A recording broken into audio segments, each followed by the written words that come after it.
Donc, nous sommes dans cette journée des droits de la femme. On entend sur France Culture des discussions. Là, à l'instant, je viens d'écouter à la grande table une discussion autour des femmes et de la musique. Donc, ça me concerne doublement. Et les femmes compositeurs disaient que très peu de filles étudiantes au conservatoire national demandaient à s'inscrire dans les classes de composition.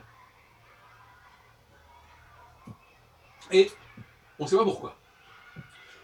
Deuxièmement, la question n'est pas de savoir s'il n'y a pas des femmes compositeurs. La question n'est pas de savoir s'il n'y a pas des femmes compositeurs. La question est de savoir si ce sont des femmes qui font des compositions intéressantes. Et ça n'est même pas dit du tout. Donc, de même qu'il y a des écrivains qui sont connus de leur vivant et qui n'ont aucune valeur, etc. Donc le débat n'est pas simplement produire ou ne pas produire, faire de la peinture ou ne pas en faire un roman ou pas en faire. Ma grand-mère a fait des romans. Bon, maintenant elle n'est pas connue. Donc c'est la question de l'excellence du travail.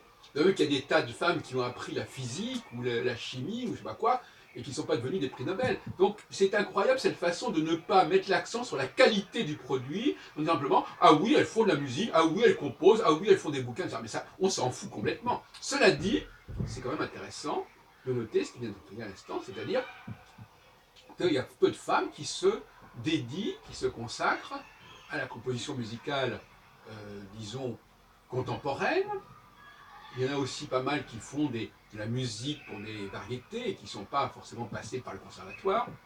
Il semblerait qu'il y en ait 17% qui fassent parmi les compositeurs femmes, mais ce n'est pas le débat. C'est pas le débat. Ce qui est intéressant, c'est qu'on en arrive à deux débats totalement différents qui sont complètement anachroniques. C'est-à-dire, on nous dit, il n'y a pas beaucoup de femmes dont on connaît le nom, donc il n'y a pas beaucoup de femmes qui ont écrit, ou pas beaucoup de femmes qui ont composé. Mais ce n'est pas du tout le problème. La question n'est pas là. La question, c'est est-ce qu'on a conservé leur mémoire, leurs souvenirs? Est-ce qu'on est toujours intéressé à écouter ce qu'elles ont fait? Il ne s'agit pas de savoir si elles ont produit ou pas. Et c'est là que le bas blesse. On nous dit, on les a empêchées, on ne les a pas motivées à composer ou à peindre ou à écrire. Mais c'est pas ça. Elles ont composé, elles ont écrit, elles ont peint, mais la qualité n'était pas au rendez-vous. C'est pas du tout la même chose. Donc là, il y a un non-dit qui est tout à fait inacceptable. Hein.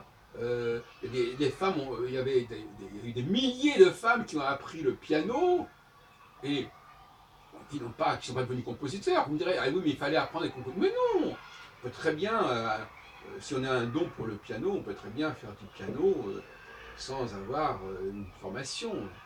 Il y a aussi, il y a des autodidactes dans tous les domaines, notamment dans le domaine artistique, c'est évident. Donc tout ça le débat n'est pas clairement posé, il est faussé. Hein.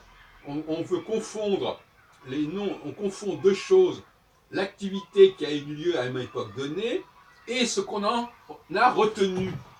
On veut nous faire croire que ce qu'on en a retenu correspond à l'activité qui a existé. Mais non, il peut très bien y avoir dans un milieu donné beaucoup plus de femmes que d'hommes, mais en réalité, on va surtout garder les hommes.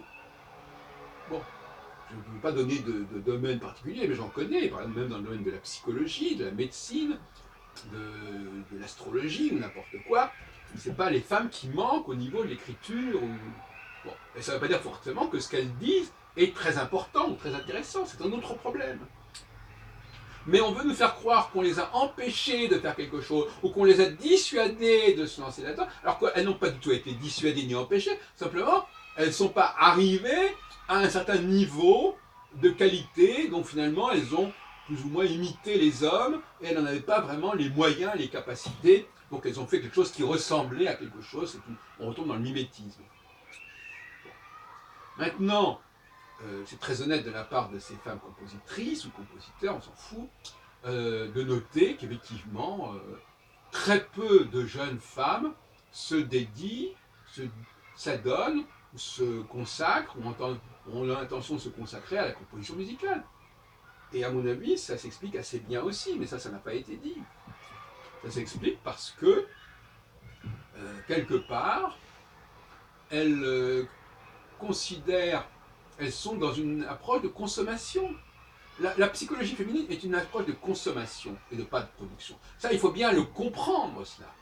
Donc, c'est beaucoup plus important pour elles de consommer et de consacrer ce qui a déjà été accepté et reconnu que de se lancer dans un processus créatif où il n'y a pas de repères, où il ne s'agit pas de... On ne peut pas vérifier si ce que vous faites est bien ce qui est marqué sur le papier ou sur la partition, etc. Il n'y a pas assez de repères. Donc les femmes n'ont pas de repères. Elles ne peuvent pas dire qu'elles ont fait ce qu'on leur a demandé de faire, qu'elles ont interprété comme on leur avait demandé de faire. Elles sont perdues. Il faut dire les choses comme elles sont. Bon.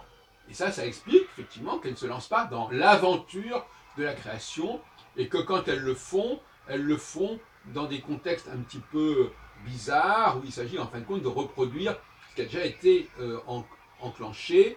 Et voilà. Et je voudrais terminer en disant que, en tout état de cause, la capacité d'une société au niveau de l'esthétique, c'est de reconnaître ce qui se fait maintenant. C'est pas de reconnaître ce qui a été reconnu par des générations précédentes. Il y a eu aussi un débat là-dessus sur France Culture, je crois ce matin, avec Adèle Vendrette. La question, c'est la question du beau. Mais le beau d'hier, qui est devenu un standard, c'est un beau qui a déjà été validé. Et par conséquent, qui va se perpétuer du fait de la validation des anciens, des précédents. Mais ce qui nous intéresse, nous, dans une société vivante, et non pas une société morte, c'est la capacité de reconnaître les créations d'aujourd'hui, et pas celles d'hier.